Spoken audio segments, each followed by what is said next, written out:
Welcome into 49ers Access. My name is Sterling Bennett, and we have reached the penultimate scouting report of the 2024 San Francisco 49ers draft class. Hope you're having a wonderful day, and kindly can I ask you to like, share, and subscribe to the show.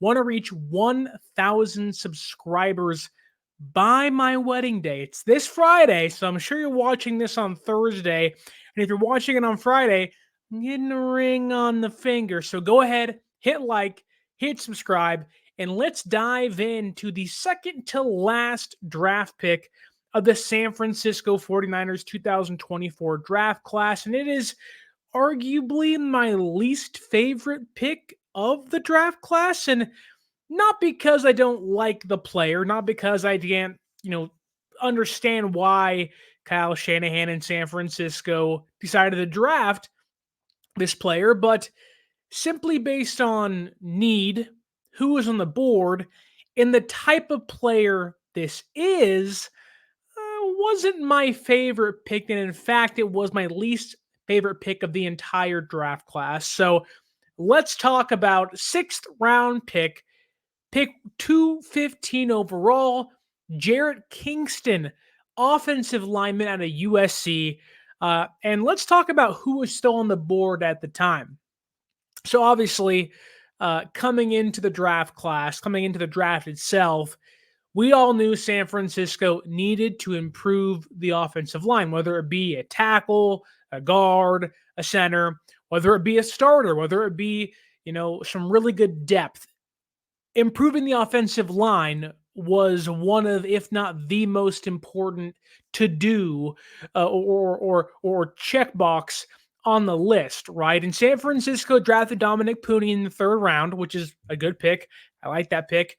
I like what Purdy can become, but there was still a lot of talent on the board, not just that offensive line, but also at tight end and defensive tackle. Michael Jurgens from Wake Forest, Bo Limmer from Arkansas, and tackle Nathan Thomas were all on the board. And all three of those players I thought would be better fits and could actually, I don't want to say impact a game in year one, but they aren't projects, is how I'll word this. Whereas Jarrett Kingston is more of a project player. Now it's the sixth round. What do you expect, right? But I do think a player like Bo Limmer, who is undersized for a center, I don't think if he had to play this year, your world comes crashing down. I don't think if Michael Jurgens or Nathan Thomas come into play year one, albeit you wouldn't want that for them, I don't think they would be, lost in a shuffle of, I don't know what to do and be overwhelmed facing against NFL defenses. And then going to tight ends, players like Zach Hines from South Dakota State, who I think would be a phenomenal tight end as a backup for George Kittle. He can block, he can catch, he can do it all.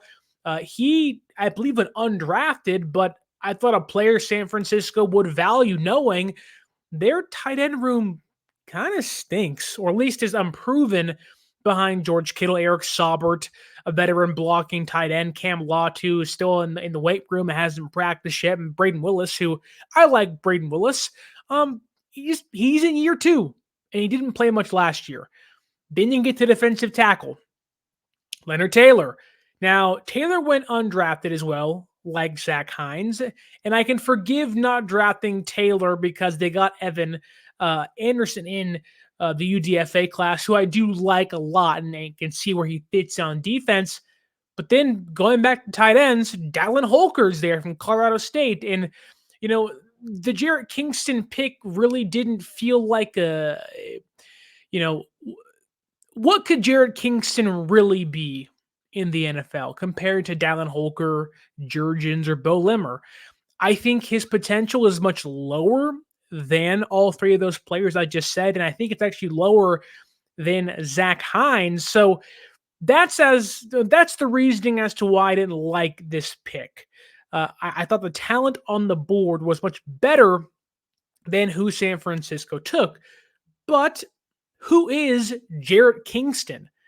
He played tackle at USC. He can also play guard and play center. I think he projects to be a guard, knowing his arm length is only 32 and a quarter inches. But he's 6'4", 306 pounds. Again, 32 and a quarter inch arms. He's a guard or a center. He played almost 400 snaps at right guard and 270 snaps at right tackle last year for USC. He's a fifth-year senior. He did suffer a leg injury in 2023, 2022, which forced him to return in 2023. So there is some injury history there, but is a player that's very versatile, can play tackle, can play guard, can play center, which I think if you're the Niners, you kind of have a big mix of, you have a lot of pieces you can shuffle around now, whether it be Pooney, Feliciano, Burford, Kingston, Zakel, Ben Barch, and others, Jalen Moore, Brandon Parker, Hubbard. You have a lot of pieces you can move around. In case Zakel's not cutting it at center, here comes Kingston. Where I also wouldn't be surprised if Kyle Shanahan views Kingston as a player that'll be the starter in 3 years' time or 2 years' time once Jake Brendel is probably retired or at least playing elsewhere. And I also wouldn't be shocked if he likes Ben Barch as a backup center and wanted to get himself a backup guard for Aaron Banks once he's likely gone in 1 year's time. So, you can see the reasoning behind drafting a second offensive lineman. I don't think anybody in this fan base was like, a second offensive lineman? Why? It was like, okay, a second offensive lineman. But then you realize Kingston's not going to be an instant impact player. Granted, again, 6th round, what should we expect? And I don't even think we should expect Kingston to play much year 1, year 2, maybe even year 3. Now, if Kingston becomes a career backup guard and they can play in a pinch, that's a heck of a career, right? That's what you're looking for. Someone that can stay on the roster and give you, good enough as a 6th round pick. And it's not like Kingston, again, which is a running theme with this draft class, 5th-year players. But he's a project. And you watch his tape at USC and, I don't know if you watched USC's tape a lot, or at least the games this year with Caleb Williams and company out there. That offensive line was atrocious for Caleb Williams. And as someone who is a Lincoln Riley hater because of how he left my Oklahoma Sooners high and dry, it didn't make me too upset. But now knowing Kingston's playing with the Niners, it's like, oh God, why? Because the tape is so bad. And the anchor is just not there. He needs to become more dense. He needs to put on 20, 30 more pounds. But you also run the risk of losing a lot of the mobility he has. But the anchor is really bad. It's going to take a long time for Kingston to get his body right in the NFL. You put him at guard or center, he will get bull rushed to hell.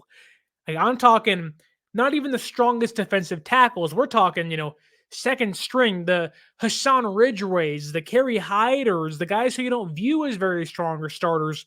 They will push Kingston back. He doesn't have any anchor at all. And my fear is because he doesn't have the arm length, he's going to have to play the interior. And if he doesn't put on weight, which again, I think he will, but if he doesn't or struggles to get his body right, I don't really know if he can stick on a roster, which goes back to you could have had a tight end. You could have had a different offensive lineman. And I think Limmer and Thomas and Jurgen should all make a roster and stick on a roster for the next 4 years. But Kingston just doesn't have the anchor as of now to play the interior. But 6th round pick, he's a project. Time will tell with his body, and I'll give him that leniency of, okay, I don't expect much from you the first 3 years of your career, but year 4, your contract year, what can you show? Now that said, you question the window. How big and how wide open is that window for San Francisco to win a championship? And would have taken Holker or Hines or Jurgens or Limmer not kept that window open, but just allowed you a little more, I guess you can say, leniency in case someone goes down to, hey, if Kingston plays year 1, you're probably doomed. But if Limmer or Jurgens play year one, you're not happy about it, but you're not frantically looking for a replacement, right? You're like, okay, like it's not ideal, but these guys were actually pretty good in college, whereas Kingston really wasn't that good in college. In fact, he is atrocious at picking up the blitz. So again, it's really gonna have to be an all hands on deck. Can you actually teach him to pick up stunts, to pick up the blitz, to improve his body, get in the weight room? He is a pure project player. And if you are hearing Jarrett Kingston starting at center or guard or tackle at any game this year, expect whoever they're playing to go at them with their best defensive player and win probably 65 to 75% of the time. That's how little I trust Jarrett Kingston come day one. But then you dive into Jarrett Kingston a little more, and then you we've talked about all the bad things, right? No anchor, can't pick up the blitz. Then you find out why Kyle Shanahan wanted to draft Jarrett Kingston. And it's the same old for all the offensive linemen they've picked. You look at the RAS score, the RAS score, 9.94. Kingston had the third highest RAS score of any interior lineman in this past draft class. 99th percentile in bench press, 93rd percentile in shuttle time, 90th percentile in 40-yard dash, 89th percentile in broad jump, 87th percentile in verticals, 81st percentile in three cone, 80th percentile in 10-yard. He tested extremely well. Shanahan, when we were talking about the first round picks pre-draft during the mock draft shows we were doing prior to the draft, we talked about how Shanahan, doesn't always go for the prototypical, big bodied tackle. He doesn't mind guys that have shorter arms. He doesn't mind kind of zigging while others zag. He doesn't have this, you have to meet this criteria when it comes to height, weight, arm length, and stature. But he does have criteria when it comes to how you test. He wants athletes. And it's funny, Dominic Puni had media availability, I believe it was rookie camp. And he was asked, not giving up a sack, but also, you tested well. Like you're a finisher. Is that something that San Francisco likes? And Dominic Puni honestly said, he was like, these guys, being the Niners, have athletes everywhere. And if you can't keep up with them, you're not going to be on the field. They're going to be downfield. You have to be downfield with them, blocking for them. Now, while I think Jarrett Kingston would struggle with the anchor and defending, defensive tackles and, these big, just monstrous edge rushers and whatnot, if he had to play tackle, I can almost guarantee you Jarrett Kingston could get out and be running with your McCaffreys and your Aiyuks and your Mitchells and other offensive players in this or on this roster. He's an athlete. That's why he was drafted by Kyle Shanahan. Shanahan said, you know what? I don't care you're 6'4". I don't care you have to put on 20 to 30 pounds and improve your anchor, and we will teach you to pick up the blitz. What you can't teach usually is athleticism. Sure, you can get a little faster here or there. You can make incremental improvements, but the fact is, if you come out and test well, which I'm not shocked that Garendo tested extremely well, picked him as the running back, which makes sense, not just because of the testing about the schematics, but then all their offensive linemen, whether it be Kingston, whether it be Drake Nugent, the UDFA center from Michigan, whether it be Dominic Puni, all of those guys tested extremely well on the RAS scale. You look at we've all been trying to crack the code on what Kyle Shanahan likes on the offensive line. Well, the code's right in front of you. It's the RAS score. If you're an athlete, throw height, weight, stature, all of it out the window. If you're an athlete, Kyle Shanahan wants you on the offensive line. He can teach you how to block. He can improve your body. That's what the coaching staff is for. What he can't teach is being an athlete. That's what Jarrett Kingston is. Now, diving into that a little bit further, in going back to shuttle time, again, Kingston 93rd percentile in shuttle time. 5 of the 6 offensive line prospects who hit a 4.47 shuttle time were drafted this year. San Francisco took 2 of them, Dominic Puni and Jarrett Kingston. Again, the speed's evident. The explosion is evident. He can get off the line. He can run with your star athletes you consider your offensive weapons, your skill position players. Kingston's not going to struggle there. He's a guy who can move and he can block guys in space, but he's at this point in year 1, coming out of USC, an abysmal pass protector and not a great run blocker. Now, again, he's a project. Unfortunately for this team, well, I'll rephrase this. Unfortunately for Jarrett Kingston, the last project offensive lineman they took was Nick Zakelj. And Nick Zakelj hasn't really been able to find his footing.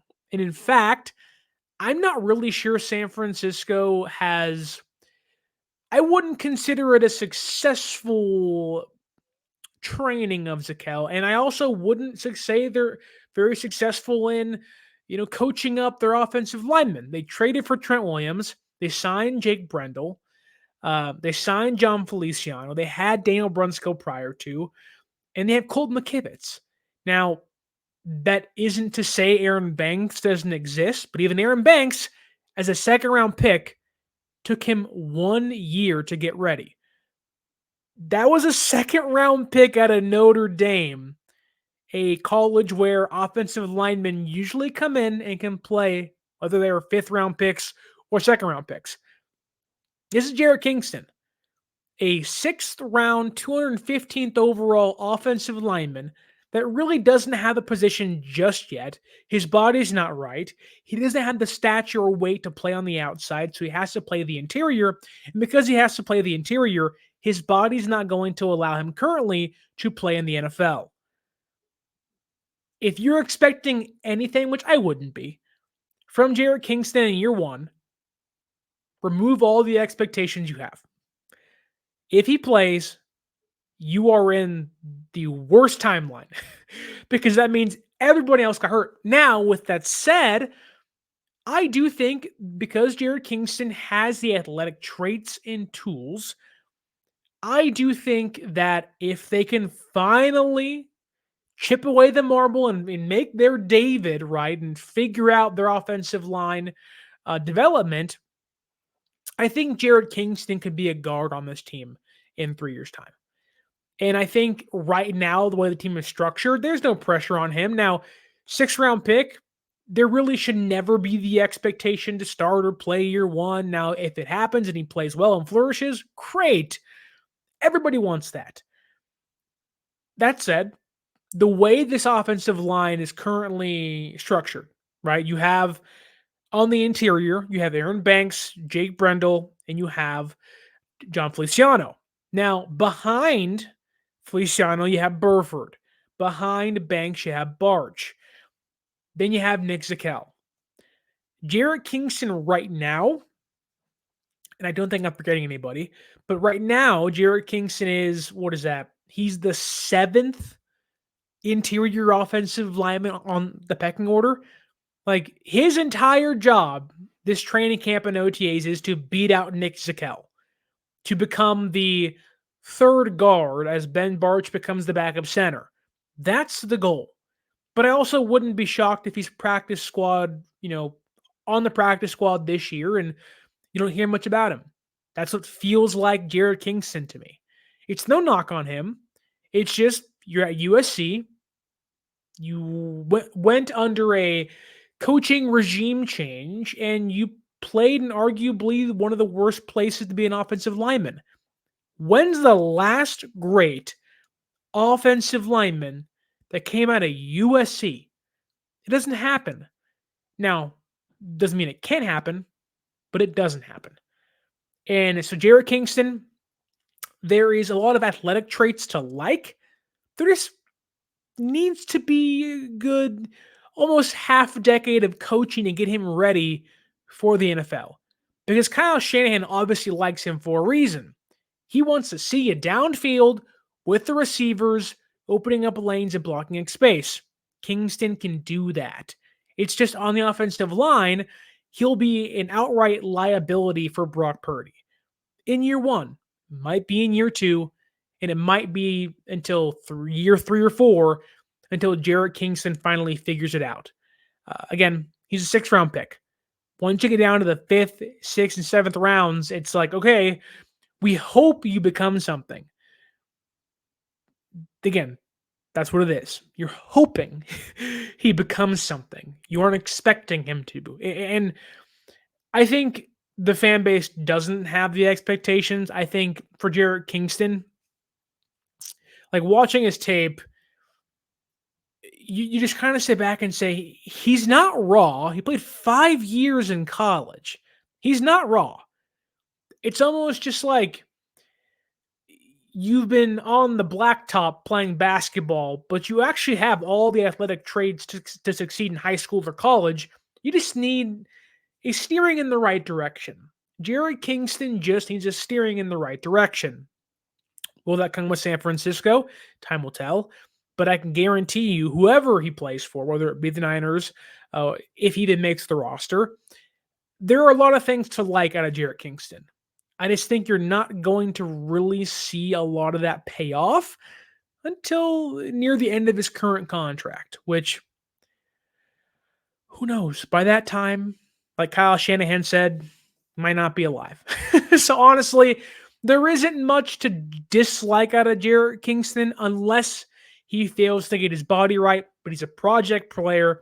Don't expect much from him in year 1 or year 2. And don't be too angry at him if you don't see him for the next 3 years. That's just the kind of timeline he's on, and that's okay.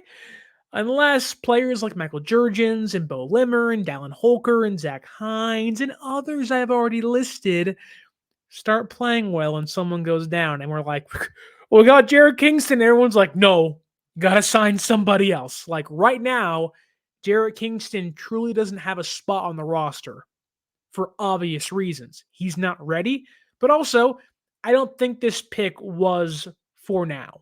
This pick was clearly, in case Aaron Banks leaves, in case Jake Brendel retires in a couple years. Again, Brendel's in like his mid-30s already. In case Feliciano goes, which it seems like he will, and in case they can't resign Burford, Zakel, or Ben Barch. So this move was clearly for the future, which many of the moves are. Pearsall was for now and the future. Cowing for now and the future. Grendo for now and the future. And if you listen to how Kyle Shanahan talks about Grendo, which I also said, pat myself on the back for a second there, right? It'll take Grendo some time. He just hasn't done it all at Louisville or Wisconsin.